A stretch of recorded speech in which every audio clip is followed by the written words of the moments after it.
Today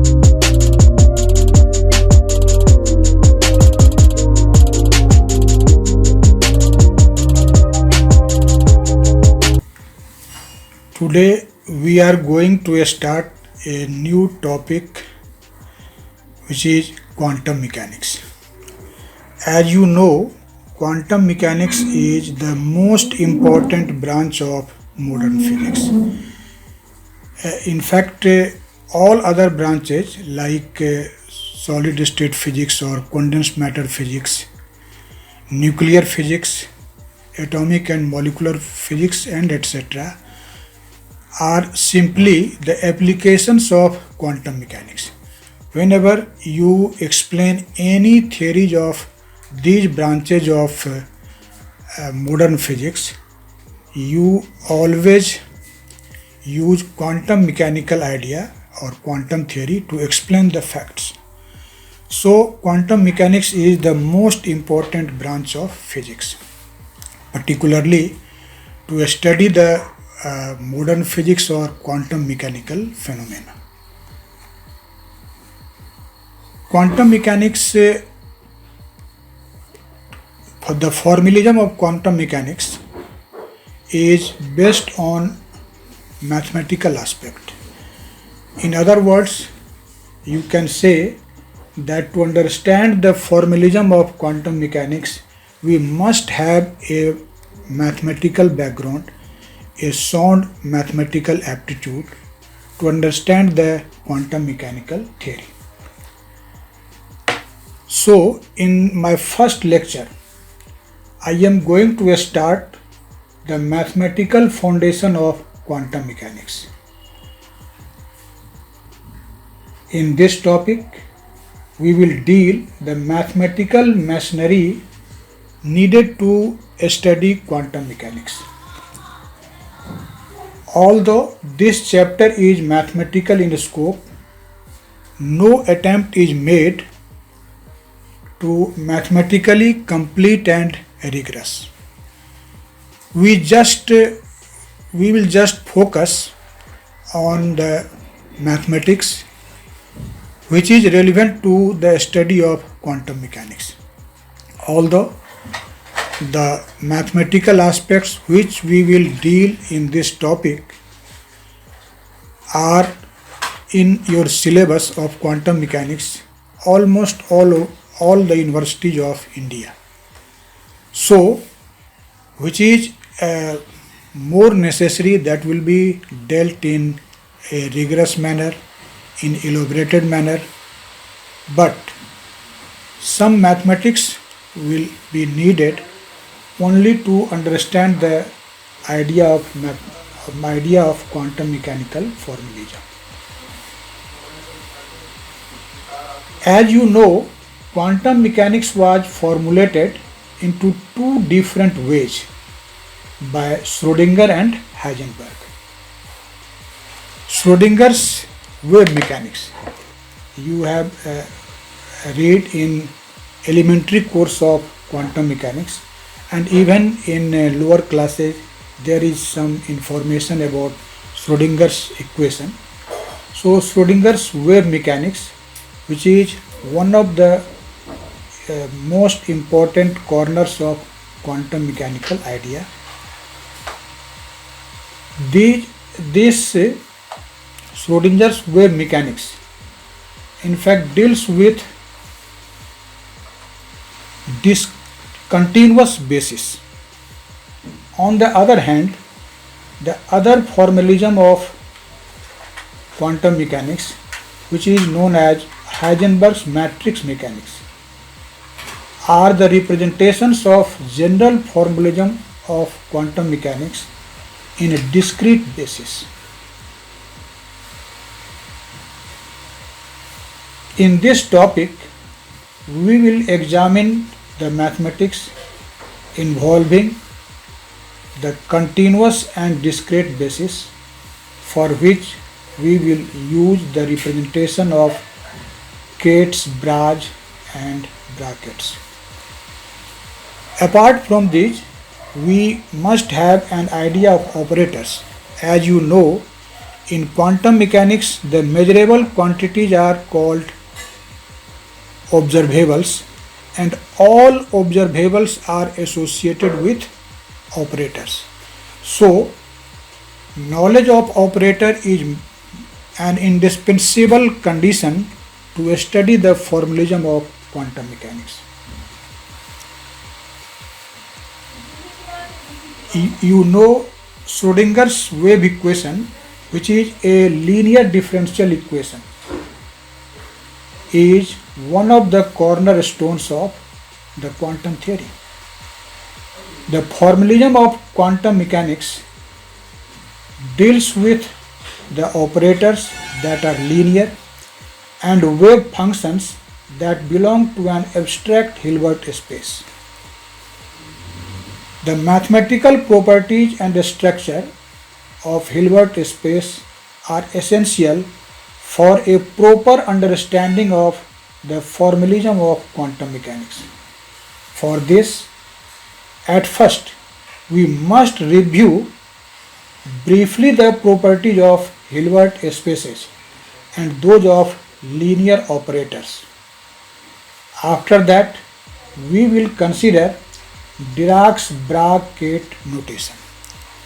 In spite of these mathematical aspects, we need some special functions, Kronecker delta, Dirac delta function, and some improper integrals for the study of quantum mechanics. So, now you must have known that mathematical aptitude, mathematical informations are must for the study of quantum mechanics. So my first lecture is devoted to the mathematical foundation of quantum mechanics. Now let us start some of the aspects of mathematical foundation of quantum mechanics. In first thing, we will learn about Hilbert space and wave functions.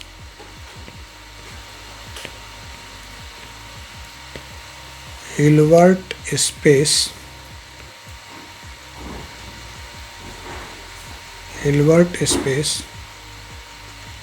and wave functions.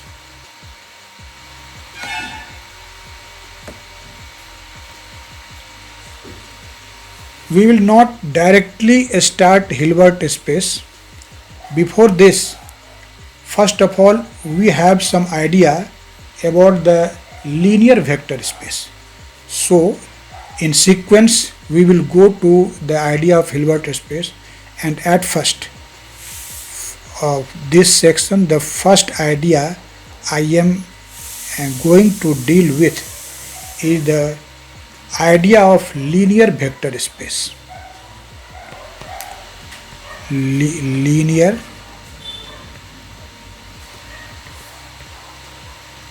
vector space. As I have told you that we will not go into the rigorous calculation. So in my lecture I will give you information in nutshell about these facts. A linear vector space consists of two set of elements and two algebraic rules. It means in linear vector space, the space has two sets of elements and two algebraic rules. And now what are those two set of elements and two algebraic rules? Number one, the two sets of elements are a set of vectors,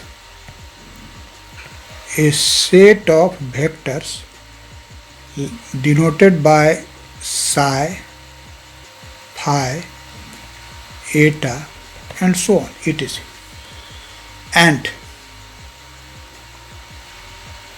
a set of scalars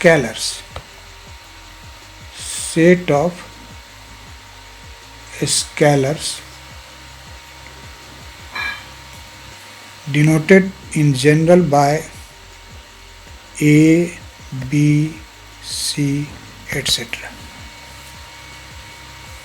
So two sets. First set is a set of vectors denoted by psi, phi and eta, and the another set which is a set of scalars denoted by ABC. Never confuse these vectors with the ordinary geometrical vectors of Euclidean space. This may be ordinary vectors but may not be ordinary vectors. So never use the sign of arrow over these symbols.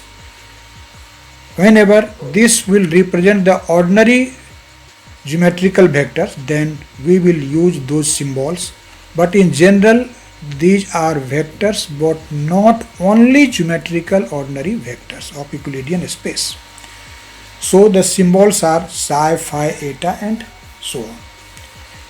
Now, as in the definition I have said, linear vector space consists of two algebraic rules too. And what are those two algebraic rules? The first rule is a rule of vector addition. A rule of vector addition. A rule of vector addition. And a rule of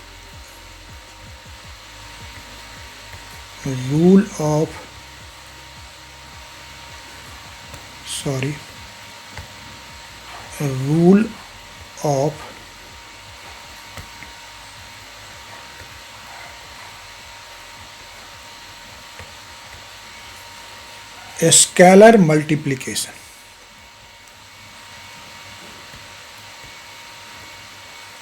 Scalar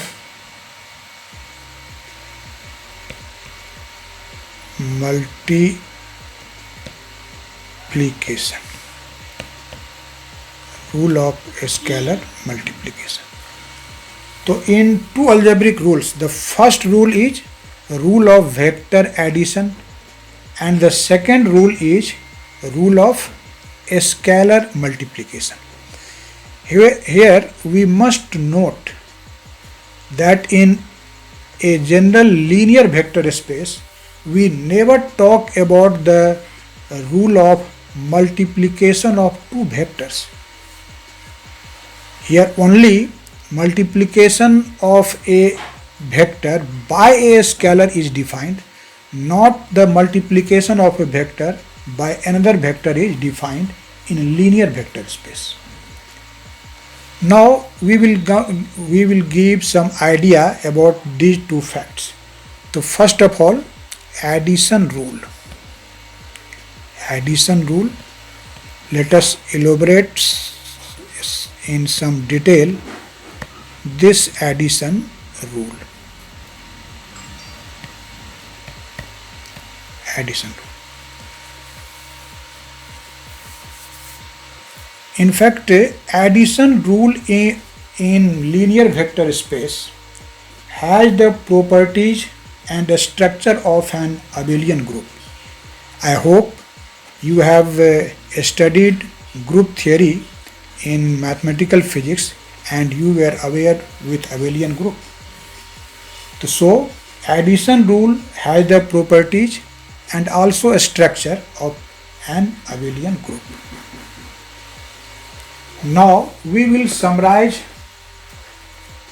Let us write it. The addition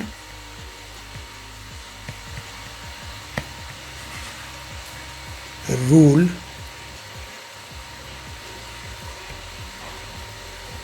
has the properties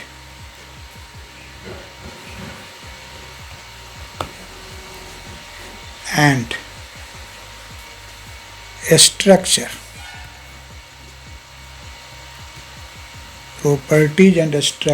of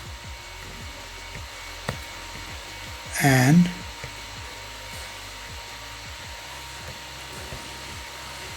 abelian group.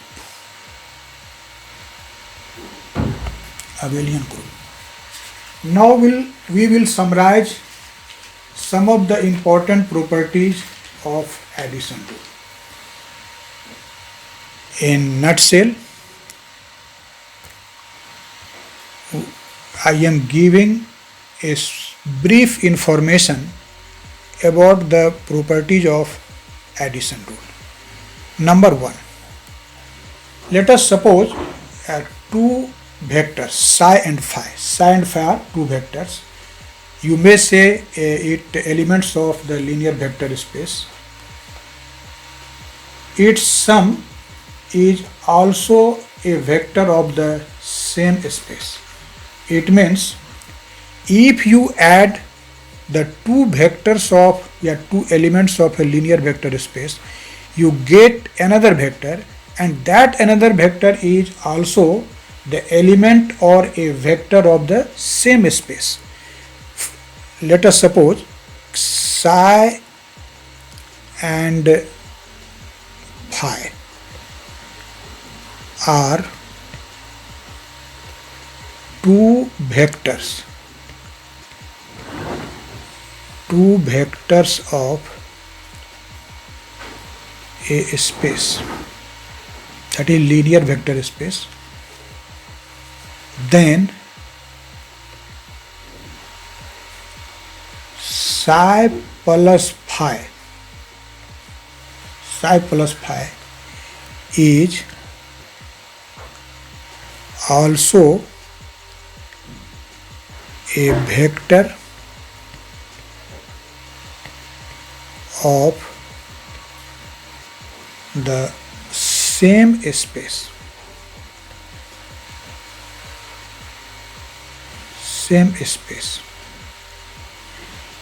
In fact, this is a common property, as you have read in lower classes vector algebra, that is a study of ordinary vectors in Euclidean space.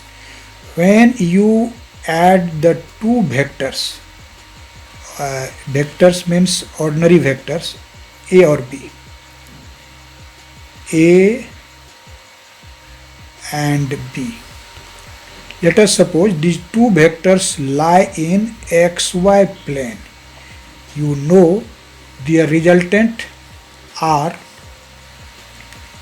which is equal to A plus B, also lie in xy plane. If A and B lie in xy plane, that is xy plane is a space, and if A and B lie in this space, their resultant, that is A plus B, which is denoted by R, also lies in that space. This property is like this: if psi and phi are two vectors of a space, then their sum, that is psi plus phi, will be a vector of the same space. The another important property of addition rule is commutativity.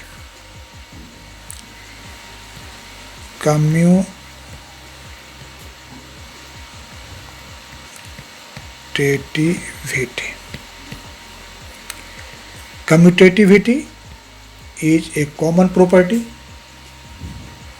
If psi and phi are two vectors of linear vector space, then commutativity implies psi plus phi is equal to phi plus psi. It means due to the exchange of order, the sum or the addition does not change. Here in LHS, psi is at the first place, but in RHS it is at second place. Phi is in second place in LHS, and it is at first place in RHS. But these two sums will be same. So due to the exchange of order, the sum does not change. This is commutativity, and this property is followed by the elements of linear vector space. The another important property is associativity. Associativity.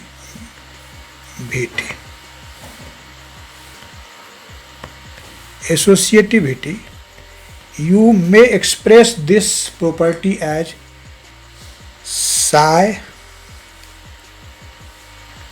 plus phi plus eta equal to psi plus phi plus eta. You see that in LHS I have associated two vectors psi and phi, but in RHS phi and eta has been associated, but the sum remains same. So associativity is followed by the elements or by the vectors of linear vector space. An important property is existence of a zero or neutral vector or null vector. Existence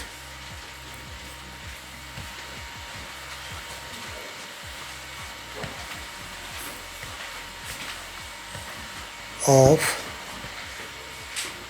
zero or neutral vector. Neutral vector. Existence of zero or neutral vector. In fact, for each vector psi, there must exist a zero vector denoted by 0 itself, and if you add this neutral vector to any vector of linear vector space, the result will be simply the vector of linear vector space. It means you can say for each vector psi,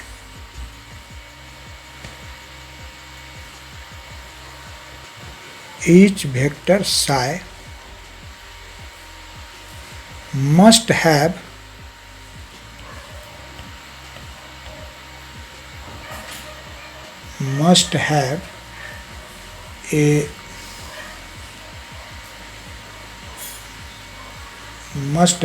a zero vector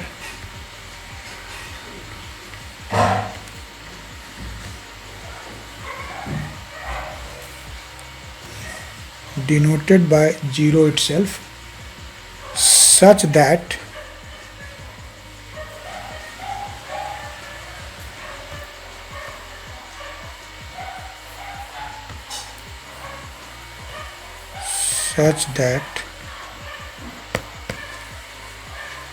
zero plus psi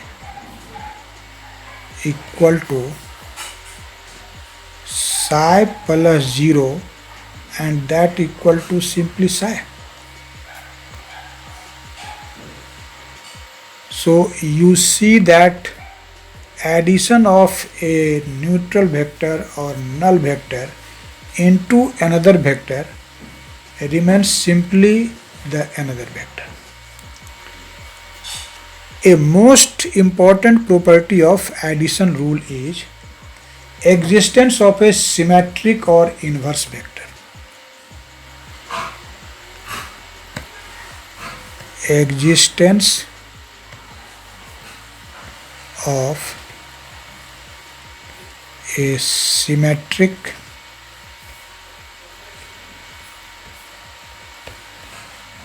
or inverse vector.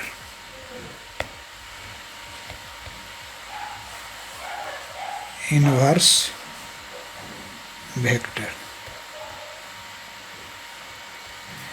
Existence of a symmetric or inverse vector. In fact, here when you say inverse vector, this is simply additive inverse, not multiplicative inverse. In general, people simply understands inverse means reciprocal of a number, but here inverse of a vector means additive inverse. When you put up the sign of minus before a vector, you will get the inverse of that vector. This property says each vector psi must have a symmetric vector, that is minus psi, and the sum of a vector and its symmetric vector or inverse vector will be always a zero vector or neutral vector. So in short, you may write each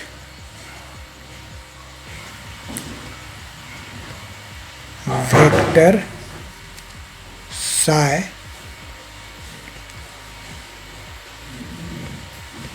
must have a symmetric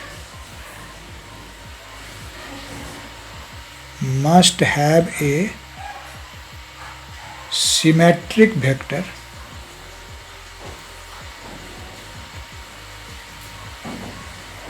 minus psi,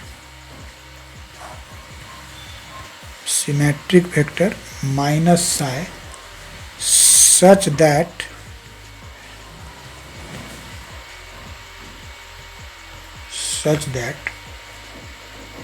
psi plus minus psi equal to minus psi plus psi, and this equal to 0. So these are the some important properties of addition in linear vector space, or addition rule in linear vector space. These are the some important properties. Now we will discuss the multiplication rule. Number B,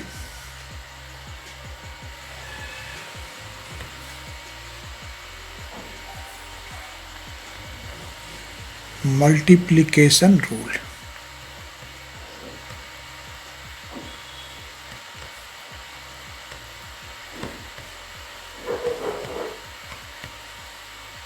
Multiplication rule.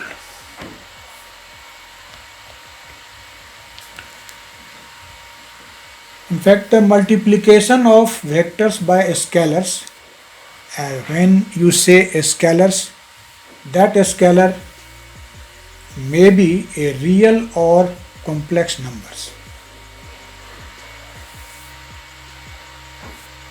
These multiplication, when you multiply a vector of linear vector space by a scalar, which scalar may be a real number or a complex number, this multiplication will have again some important properties, and those important properties I will now discuss in brief, point wise. The first property of multiplication of a vector by a scalar, as I have told previously, that in linear vector space you talk only about the multiplication of a vector by a scalar, not the multiplication of a vector by a vector. But when we will study linear vector space, we will define there the scalar product of two vectors. But in general linear vector space, we talk only about the multiplication of a vector by a scalar. This multiplication has the following important properties. The first property is the product of a scalar with a vector gives another vector. Whenever you multiply a vector by a scalar, the result will be a vector. It is a common fact of geometrical vector 2. When you multiply by a number 5 to a vector a, you get 5a, and 5a is a vector. Like that, the product of a scalar with a vector always gives another vector. In general, you can say if psi and phi are two vectors of the space, any linear combination of psi and phi will be a vector of the same space. So let us consider psi and phi are two vectors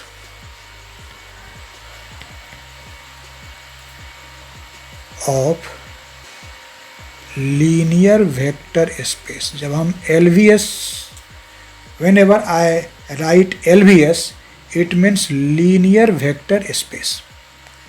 So we have considered two vectors of linear vector space. First one is psi and another is phi.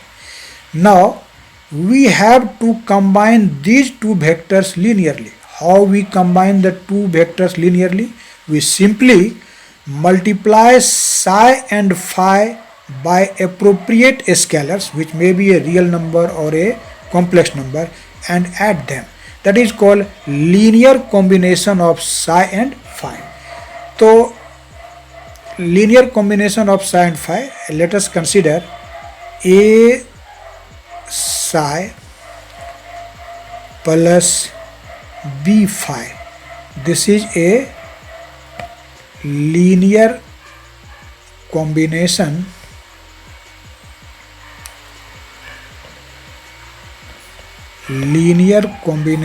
of psi and phi.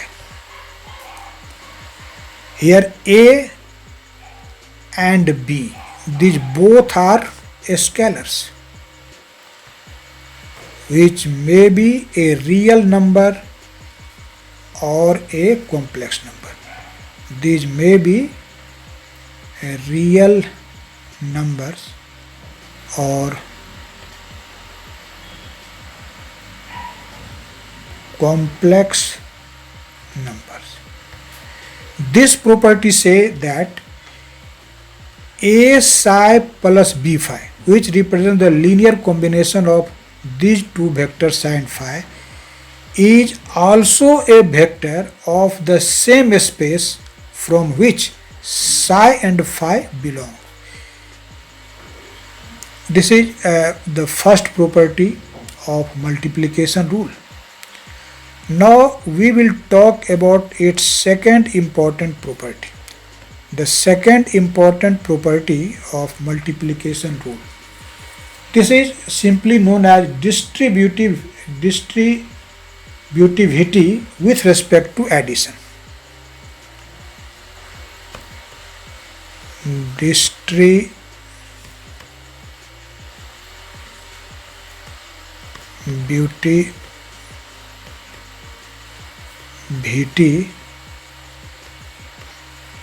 with respect to addition. What does this property say? This property say, let us consider a scalar a and multiply by this scalar to the sum of two vectors, say psi and phi. It means a times of psi plus phi. This is simply a psi plus a phi.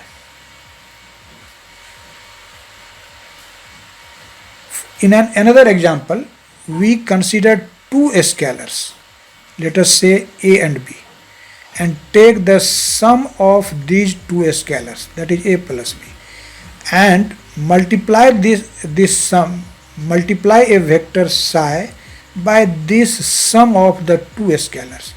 The result will be again a psi plus b psi. This property is known as distributivity. With respect to addition, the multiplication of a vector by a scalar follows the distributivity property. This is a very simple property. We always use such a property in linear algebra. Another important property of multiplication rule is associativity. Associativity with respect to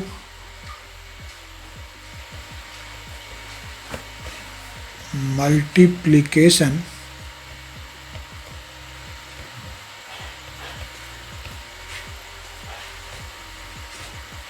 by scalars.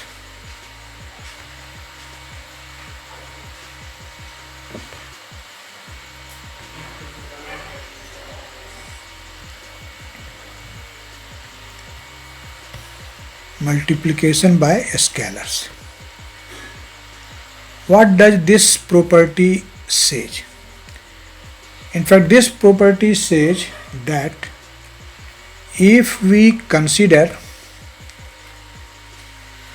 two scalars, say a and b, and we take an expression a into b psi,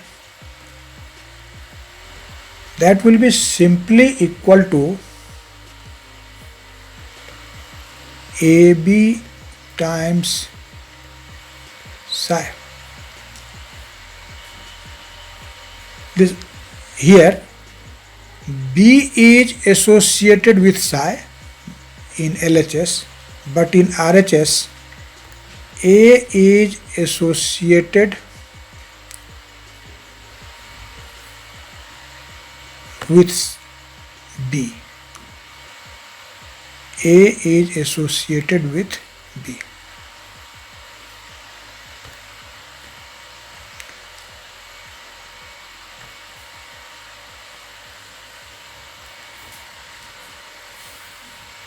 Now,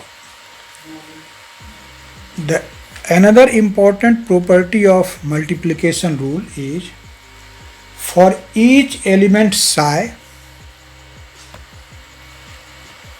for each element psi,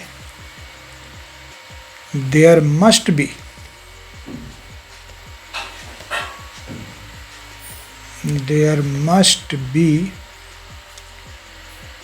a unitary operator. Unitary scalar, sorry, not operator, unitary scalar, denoted by 1 and a zero scalar.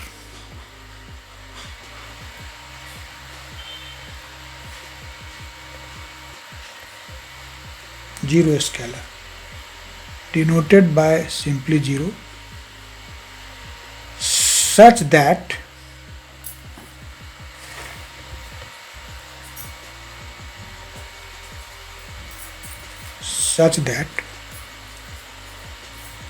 one psi equal to psi and 0 psi equal to 0. So these are some important properties of multiplication rule.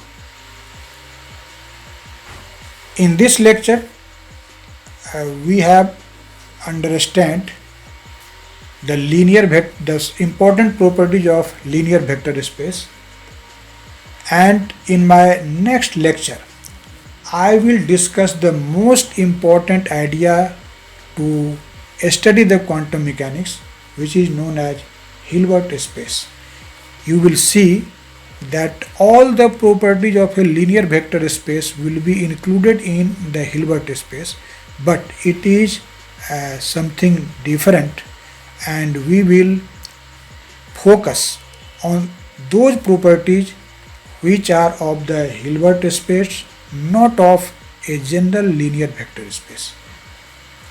So, in next lecture, our focus will be on the Hilbert space.